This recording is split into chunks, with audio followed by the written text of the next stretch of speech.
Hey, welcome back to the Ready State. It is the mobilization of the week. We're going to go back to one of our early classics, which is improving overhead function, looking at end range flexion of the shoulder.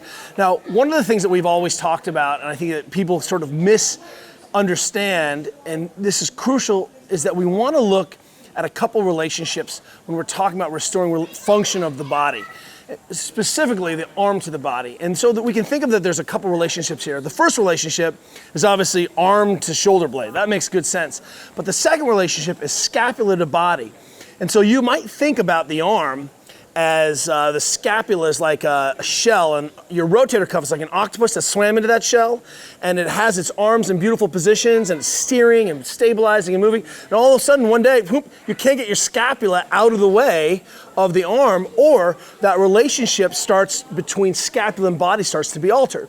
So one of the first things that we like to do to restore function to the shoulder is look at the relationship between scapula and shoulder. That should be obvious, right? This is the prime chassis and engine for the body and all its miraculousness, and I need to have it a dynamic system so I can move my scapula and do what it needs to do. And to this end, one of the things that we love to do is take a single lacrosse ball and work in the tissues between the scapula and the spine. So what's nice about this is that I can modulate this single lacrosse ball starting pretty high up in the rib cage, and what I'm going to do is just try to put my arm over my head. So what's great here is what we're mobilizing in what we call the position of restriction. So what I'm interested in doing is improving my overhead position and elevation of the scapula. What I'm going to try to do is mobilize the tissues, doing a position transfer exercise in this particular shape. Now what's great here is I can modulate pressure. I can go all the way to the scapula. I can get really close into next to the spine, and I can modulate pressure by bridging up. So already, if I feel like I can't take a full breath here, I have found what we call an incomplete system. So if all of a sudden I load that up and I'm like, dying, and I go to that shallow breath, this is an issue. And this is really important here because as I work on the musculature and tissue systems and bony systems of the trunk, I want to challenge them when they are at maximum ventilation, maximally filled.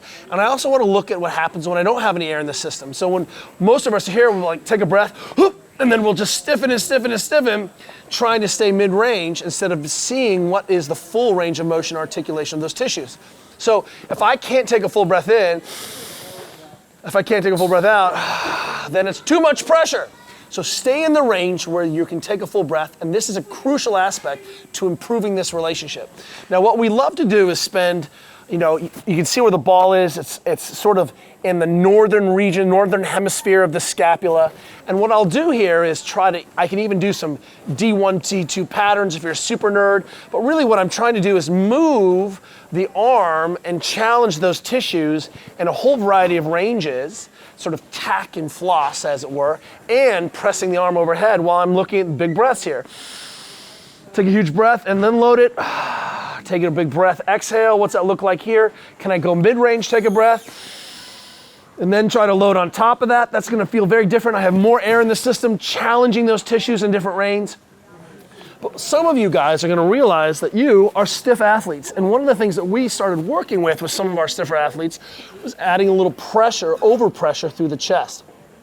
Because that rib cage is a closed system, when I put a little load through here, not only am I going to challenge my breathing, but what's gonna happen is that I'm gonna load that ball a little bit more. So I'm getting more pressure through the system directly, but also mechanically that rib is a short arc. And so I'm gonna get a little bit more pressure behind. So now, that's what I'm looking for. I can even wind this up if I want. But with that pressure now, this can be a plate, it can be a sandbag. This allows me to get a little bit more overpressure in that position. So again, trying to touch and come out, not trying to be static, but constantly moving, elevating, playing with different iterations. So I'm gonna get a lot of motor control sort of benefit because I'm looking at the breathing, I'm looking at active motion, and I'm coming in and out of this overpressure position.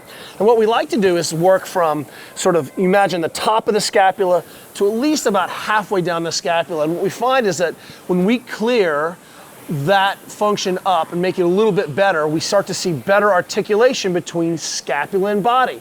And guess what? If I can get the scapula out of the way and to elevate more effectively, I'm gonna see better overhead position. So one of the easiest ways that we start to clear up and address positions that may be incomplete as we move into flexion, or we might have painful structures as we move into overhead positioning.